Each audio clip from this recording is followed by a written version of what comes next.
আসসালামু আলাইকুম ওয়া রাহমাতুল্লাহি ওয়া বারাকাতুহু। প্রিয় শ্রোতাবৃন্দ, আরাফার খুতবা ও হারামাইন শরীফাইনের অন্যান্য খুতবাসমূহের তাৎক্ষণিক অনুবাদের জন্য খাদিমুল হারামাইন আর শরীফাইন প্রকল্পের সরাসরি সম্প্রচার কেন্দ্র থেকে হজ বিষয়ক দৈনন্দিন প্রোগ্রামে আপনাদেরকে স্বাগত জানাচ্ছে মসজিদে হারাম ও মসজিদে নববীর তত্ত্বাবধান বিষয়ক জেনারেল কমিশন। প্রতিদিন সকাল 10টা 30 মিনিটে আপনারা FM ব্যান্ড ও মানারাত আল হারামাইন প্ল্যাটফর্মের মাধ্যমে এই অনুষ্ঠানটি শুনতে পাবেন। এতে থাকছে 10টি ভাষায় হজের বিধিবিধান, লক্ষ্য ও উদ্দেশ্য বিষয়ক আলোচনা। সম্প্রচারের শেষ পর্যন্ত আপনারা আমাদের সাথেই থাকুন। আল্লাহর কাছে দোয়া করছি তিনি যেন আমাদের ও আপনাদের নেক কথা ও কাজসমূহ কবুল করে নেন, আমিন। প্রিয় সুধী, আজ আমাদের নির্ধারিত বিষয় হলো পবিত্র জিলহজ মাসের প্রথম দশকের ফজিলত এবং এতে করণীয় আমলসমূহ।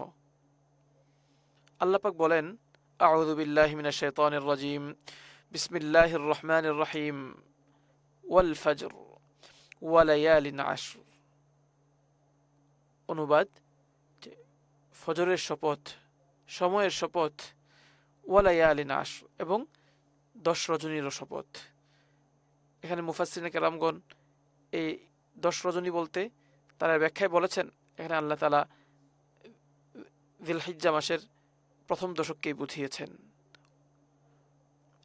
সূরা আল হজ এর 28তম আয়াতে আল্লাহ তাআলা বলেন, লিয়াশহাদু মানাফিআ লাহুম ওয়া ইয়াযকুরু ইসমাল্লাহি ফি আইয়ামিন মা'লুমাত, যাতে তারা তাদের উপকারের, তাদের কল্যাণের জায়গাসমূহ উপস্থিত হতে পারে এবং নির্দিষ্ট কিছু দিনে আল্লাহ তাআলার জিকির করতে পারে। এখানে ওই নির্দিষ্ট কিছুদিন বলতে মুফাসসিরিনে কেরামগণ এই যিলহিজ্জার প্রথম দশককেই বুঝিয়েছেন। সূরা বাকারার 203 নম্বর আয়াতে আল্লাহ তাআলা বলেছেন, ওয়াযকুরুল্লাহা ফি আইয়ামিন মা'দুদাত, তোমরা নির্দিষ্ট কিছু দিনে, হাতে গোনা কয়েকটি দিনে আল্লাহ তাআলার জিকির করো, আল্লাহ তাআলাকে স্মরণ করো। এখানে আল্লাহ তাআলাকে স্মরণ করার অর্থ এইটি যে এই সময়গুলোতে বেশি বেশি আল্লাহ তাআলা জিকির করা হবে, বেশি বেশি আল্লাহ তাআলাকে স্মরণ করা হবে। এখানেও মুফাসসিরিনে কেরামগণ বলেছেন এর অর্থ হচ্ছে, এর দ্বারা উদ্দেশ্য হচ্ছে আইয়ামে তাশরিক। আব্দুল্লাহ ইবনে আব্বাস রাদিয়াল্লাহু তাআলা আনহুমা থেকে বর্ণিত একটি হাদিসে রাসূল সাল্লাল্লাহু আলাইহি ওয়াসাল্লাম বলেন, মা মিন আইয়ামিন আল আমালু সালিহু ফিহিন্না আহাব্বু ইলাল্লাহি মিন হাযিহিল আইয়ামিল আশর। ক্বালু ইয়া রাসূলাল্লাহ ওয়ালাল জিহাদু ফি সাবিলিল্লাহ। فقال رسول الله صلى الله عليه وسلم ولا الجهاد في سبيل الله إلا رجل خرج بنفسه وماله فلم يرجع من ذلك بشيء। এই হাদিসটির অনুবাদ, যে রাসূল সাল্লাল্লাহু আলাইহি ওয়াসাল্লাম বলেন, আল্লাহর কাছে এই 10 দিনের চাইতে বেশি মহৎ এবং এতে আমল করার চেয়ে বেশি প্রিয় আর কিছুই নেই। সুতরাং তোমরা এতে বেশি বেশি আল্লাহ তাআলার জিকির করো। এই হাদিসটিতে আল্লাহ রাসূল সাল্লাল্লাহু আলাইহি ওয়াসাল্লাম বলেছেন, আল্লাহর কাছে এই 10 দিনের চাইতে বেশি মহৎ এবং এতে আমল করার চেয়ে বেশি প্রিয় আর কিছুই নেই। তখন সাহাবায়ে কেরাম বললেন, ইয়া রাসূলুল্লাহ ওয়ালাল জিহাদু ফি সাবিলিল্লাহ, আল্লাহর রাস্তায় জিহাদ করার কি এর চেয়ে বড় নয়? তখন তিনি উত্তরে বললেন, ওয়ালাল জিহাদু ফি সাবিলিল্লাহ, না, এই সময় নতুন করে জিহাদ শুরু করা আল্লাহর কাছে বড় নয়, বরঞ্চ এই সময়ে জিকির করাই বেশি উত্তম। এবং তিনি আরো বলেন যে, ইল্লা রাজুলুন খরাজা বিনাফসিহি ওয়া মালিহি ফালাম ইয়ারজি মিন যালিকা বিশাই, তবে কোনো লোক যদি আগে থেকেই জিহাদে বের হয়ে গেছে তার জানমাল সবকিছু নিয়ে, কিন্তু সে কোনো কিছু নিয়ে ফিরে আসেনি, অর্থাৎ আল্লাহর কাছে সে জানমাল সবকিছু কোরবানি করে দিয়েছে, হ্যাঁ, সেই ব্যক্তি এর চেয়ে ভালো কাজ করেছে, সেই ব্যক্তি আরো উত্তম আমল করেছে।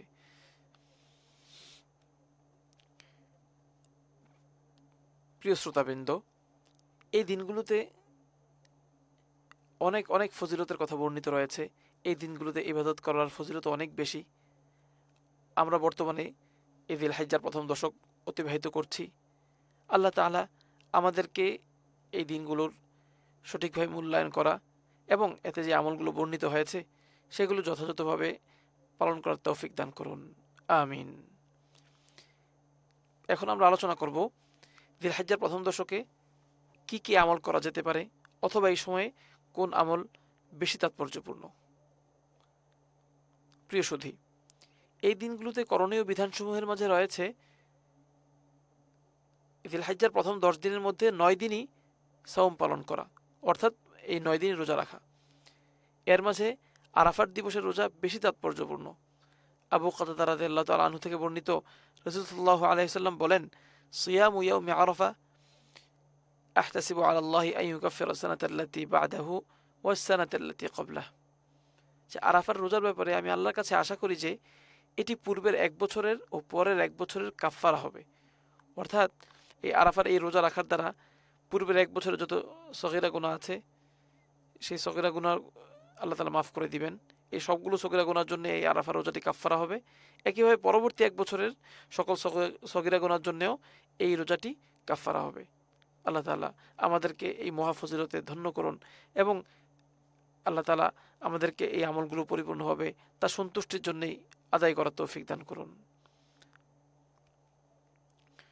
প্রিয় উপস্থিতি, এই দিনগুলোতে আরও যেসব বিধান রয়েছে তার মাঝে রয়েছে বেশি বেশি তাসবিহ, তাহলিল, তাকবীর ও তাহমিদ পাঠ করা। তাসবিহ বলতে আল্লাহ তাআলার গুণগান, আল্লাহ তাআলার পবিত্রতা বর্ণনা, সুবহানাল্লাহ পবিত্রতা বর্ণনা করা। তাহলিল মানে লা ইলাহা ইল্লাল্লাহ, আল্লাহ তাআলার একত্ববাদের স্বীকৃতি দেওয়া, একত্ববাদের সাক্ষ্য দেওয়া। তাকবীর মানে আল্লাহু আকবার, আল্লাহু আকবার, আল্লাহ তাআলার তাকবীর বলা। তাহমিদ মানে আল্লাহ তাআলার প্রশংসা করা, আল্লাহ তাআলার স্তুতি বর্ণনা করা, গুণগান বর্ণনা করা, অর্থাৎ হামদ ও সানা পেশ করা। ইবনে ওমর রাদিয়াল্লাহু তাআলা আনহু থেকে আরেকটি হাদিসে বর্ণিত আছে, রাসূল সাল্লাল্লাহু আলাইহি ওয়াসাল্লাম বলেন, আল্লাহর কাছে এই 10 দিনের চাইতে বেশি মহৎ এবং এতে আমল করার চেয়ে বেশি প্রিয় আর কিছু নেই। সুতরাং তোমরা এতে বেশি বেশি তাহলিল, তাকবীর ও তাহমিদ পাঠ করো। মাশাআল্লাহ। প্রিয় ভাইরা, আমরা পূর্বে যে আয়াত পাঠ করেছিলাম সেখানে কিন্তু আল্লাহ তাআলা বলেছেন যে লিয়াশহাদু মানাফিআ লাহুম ওয়া ইয়াযকুরু ইসমাল্লাহি ফি আইয়ামিন মা'লুমাত ওয়া ইয়াযকুরু ইসমাল্লাহি ফি আইয়ামিন মা'লুমাত, অর্থাৎ তারা যেন এই দিনগুলোতে বেশি বেশি আল্লাহকে স্মরণ করে। আল্লাহকে স্মরণ করার অর্থ হচ্ছে এটি, এই দিনগুলোতে বেশি বেশি আমল করা, এই দিনগুলোতে বেশি বেশি তাকবীর, তাহলিল, তাহমিদ পাঠ করা। তাকবীর তাহলিলের অনেকগুলো একই দোয়ার মাঝে তাকবীর তাহলিল এটি একত্রিত হয়ে যায় একই বাক্যের মাঝে। সেটা আমরা সকলেই জানি, সকলেই পড়ে নিয়মিত আমরা হয়তো পড়েও থাকি। সেটি হচ্ছে আল্লাহু আকবার, আল্লাহু আকবার, লা ইলাহা ইল্লাল্লাহ, আল্লাহু আকবার, আল্লাহু আকবার ওয়ালিল্লাহিল হামদ। এই একটি কথা, এটির মাঝে তাকবীর, তাহলিল, তাহমিদ সব কিছুই ঢুকে যাচ্ছে। আল্লাহ তাআলা এই জিলহজের প্রথম এই দশকে আমাদেরকে বেশি বেশি এই আমলটুকু করার তৌফিক দান করুন। সূরা হজের 32তম আয়াতে আল্লাহ তাআলা বলেন, যালিকা ওয়া মান ইউআযযিম শাআইরাল্লাহি ফাইন্নাহা মিন তাকওয়াল কুলুব। আর এটি হচ্ছে আল্লাহর বিধান, আর আল্লাহর নিদর্শন সমূহকে কেউ সম্মান করলে এটি তার অন্তরের তাকওয়ার পরিচায়ক। কত চমৎকার কথা।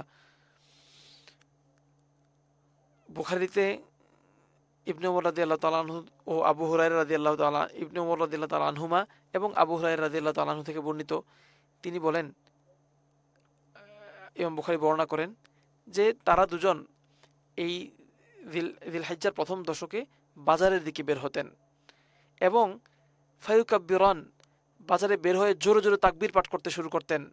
ওয়ায়ুকাব্বিরান নাসু বিতাকবীরিহিমা, আর অন্যান্য মানুষেরাও তাদের তাকবীরের সাথে সাথে তাকবীর ধ্বনি দিয়ে উঠত। আহা, কি পবিত্র সমাজ ছিল সেটি, কি পবিত্র দৃশ্য ছিল, কি মনোরম দৃশ্য। আল্লাহ তাআলা আমাদেরকেও সেরকম সমাজ ব্যবস্থা ফিরিয়ে আনার তৌফিক দান করুন, সেরকম আমলি, সেরকম একটি পবিত্র নুরানি সমাজ ব্যবস্থা আল্লাহ আমাদেরকেও দান করুন। বর্ণিত আছে ওমর রাদিয়াল্লাহু তাআলা আনহু এবং তার সন্তান আব্দুল্লাহ ইবনে ওমর রাদিয়াল্লাহু তাআলা আনহুমা, এই দুইজন মিনার দিনগুলোতে, হাজী সাহেবগণ যে 8 তারিখ মিনায় যাচ্ছেন, এই যে মিনার দিনগুলো, মিনাতে যে দিনগুলোতে অবস্থান করতে হয় সেই দিনগুলোতে তারা মসজিদের মধ্যে এবং তাঁবুর মধ্যে তাকবীর দিতে শুরু করতেন এবং এত উচ্চ আওয়াজে তাকবীর দিতে শুরু করতেন, একটা পর্যায়ে পুরো মিনা তাদের তাকবীর ধ্বনিতে কাঁপত। তাদের তাকবীর ধ্বনিতে মিনা কেঁপে উঠত। এর অর্থ হচ্ছে তারা দুজন যখন তাকবীর শুরু করতেন তখন তাদের তাকবীর শুনে শুনে অন্যরাও তাকবীর শুরু করত। এভাবে পুরা মিনা এই তাকবীর ধ্বনি ছড়িয়ে যেত। পুরো মিনা প্রান্তরে, পুরো মিনার ময়দানে এই তাকবীর গুঞ্জরিত হতে থাকতো। আল্লাহু আকবার, আল্লাহু আকবার। প্রিয় সুধী, এখানে আরেকটি বিষয় পরিষ্কার করা জরুরি। তাকবীর সাধারণত খোলা সাধারণ শব্দে বললে তাকবীর দুটি জিনিসকে বোঝায়। একটি হচ্ছে বলে তাকবীর মুতলাক, আরেকটি হচ্ছে তাকবীর মুকাইয়াদ। অর্থাৎ একটি হচ্ছে সাধারণ তাকবীর, অর্থাৎ যেটি দিলহিজ্জার 1 তারিখ থেকে নিয়ে দিলহিজ্জার 7 তারিখ পর্যন্ত, দিলহিজ্জার 8 তারিখ পর্যন্ত যে তাকবীরটি হয়ে থাকে সেটি হচ্ছে তাকবীর মুতলাক, যে সাধারণ তাকবীর। অর্থাৎ যেই কেউ মানে যেই কোনো সালাতের পরে যেই কোনো সময় তারা সারাদিন যখনই মনে পড়লো তখনই আল্লাহ তাআলার তাকবীর পেশ করবেন। এই তাকবীরের জন্যে নির্দিষ্ট কোনো সময় নেই। এই তাকবীর পাঠের জন্যে নির্দিষ্ট কোনো অবস্থাও নেই। যখন ইচ্ছা তখনই মানুষ এই তাকবীর পাঠ করবে। এবং যারা হাজি নন, যারা হজ করার ইচ্ছা করেননি, তারা ছাড়া যারা অন্যান্য অঞ্চলে রয়েছেন, তারা জিলহিজ্জার 9 তারিখ থেকে নিয়ে 9 তারিখ ফজর থেকে নিয়ে জিলহিজ্জার 13 তারিখ আসর পর্যন্ত প্রতি ফরজ সালাতের পরে তারা একবার করে তাকবীর পাঠ করবেন। এটিকে বলা হয় তাকবীর মুকাইয়াদ। অর্থাৎ এই সময় তাকবীর, এটি অনেকে বলেছেন এটি সুন্নতে মুআক্কাদা। এই সময় তাকবীর আদায় করা বিশেষভাবে পালনীয় একটি সুন্নাত। তো এই সময়ে পুরুষ এবং মহিলা সকলের জন্যই এই 5 ওয়াক্ত সালাতের পরে এই 5 দিন ফরজ সালাতের পরে তাকবীর পাঠ করা অতীব গুরুত্বপূর্ণ এবং অতীব একটি মহৎ একটি আমল। আল্লাহ তাআলা আমাদেরকে এটিও আমল করার তৌফিক দান করুন। তবে হাজিদের জন্য এই বিধানটি ভিন্ন। যারা হাজি রয়েছেন, যারা হজ করার নিয়ত করেছেন, যারা এই দিনগুলোতে মিনায় অবস্থান করবেন, এবং বিশেষ করে যারা দশম তারিখে যারা বড় জামারাতে পাথর নিক্ষেপ করার মাধ্যমে হজ থেকে হালাল হয়ে যাবেন, হজের যে ইহরাম পরিধান করা ছিল সেই ইহরাম তারা খুলে ফেলবেন, ইহরামের কাপড় খুলে ফেলবেন। তো ইহরামের কাপড় খুলে ফেলার আগ পর্যন্ত এই সময়টুকুতে, এই প্রথম দিন বড় জামারায় পাথর মারার আগ পর্যন্ত সময়টুকুতে তাদের তাকবীরের পাশাপাশি তাদের জন্য লাব্বাইক আল্লাহুম্মা লাব্বাইক, লাব্বাইক লা শারীকা লাক লাব্বাইক, ইন্নাল হামদা ওয়ান নি'মাতা লাকা ওয়াল মুলক লা শারীকা লাক, এই তালবিয়া পাঠ করাটা বেশি উত্তম। তারা অবশ্যই এটিও পাঠ করবেন। আর যখন থেকে প্রথম পাথর তারা মেরে ফেলবেন, প্রথম দিন বড় জামারায় পাথর মেরে ফেলবেন, তখন থেকে তাদের জন্য আর তালবিয়া পাঠ করার প্রয়োজন নেই। তখন থেকে তারা শুধু তাকবীরেই মনোনিবেশ করবেন। আর এই সময়গুলোতে জিলহিজ্জার এই প্রথম 10 দিনে অন্যান্য আমলসমূহের সাথে আরও গুরুত্বপূর্ণ একটি আমল হলো এই প্রথম দশকে রোজা রাখা অথবা সওম সাধনা পালন করা। তো আমাদের যাদের সামর্থ্য রয়েছে, যাদের সুযোগ রয়েছে, আমরা সবাই চেষ্টা করব এই পুরো 10 দিন আমরা যেন রোজা রাখতে পারি। বিশেষত আরাফার দিন অর্থাৎ জিলহিজ্জার 9 তারিখ আমরা অবশ্যই রোজা রাখার চেষ্টা করব। আমরা যারা হজের নিয়ত করিনি তারা, তবে যারা হজের নিয়ত করেছি তাদের জন্য সেই দিনে রোজা রাখার কোনো বিধান নেই। তাদের জন্য সেদিন রোজা না রাখাটাই উত্তম। তারা সেদিন দোয়া এবং বিভিন্ন ইবাদতের মধ্যে মশগুল থাকবেন। আল্লাহ তাআলা আমাদের সবার সকল ইবাদত কবুল করুন।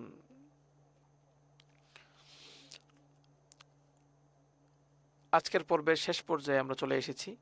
আগামীকাল সকাল 10:30টায় আবার আপনাদের সাথে দেখা হবে ইনশাআল্লাহু তাআলা। নির্ধারিত সময়ে আবার দেখা হওয়ার আশাবাদ ব্যক্ত করে আজকের মতো আমরা এখানেই বিদায় নেওয়ার চেষ্টা করছি। ভাষা ও অনুবাদ বিভাগের পক্ষ থেকে হজ বিষয়ক এই অনুষ্ঠান মসজিদে হারাম থেকে সরাসরি সম্প্রচারিত হচ্ছে। আল্লাহ তাআলা আপনাদেরকে ভালো রাখুন। আমিন।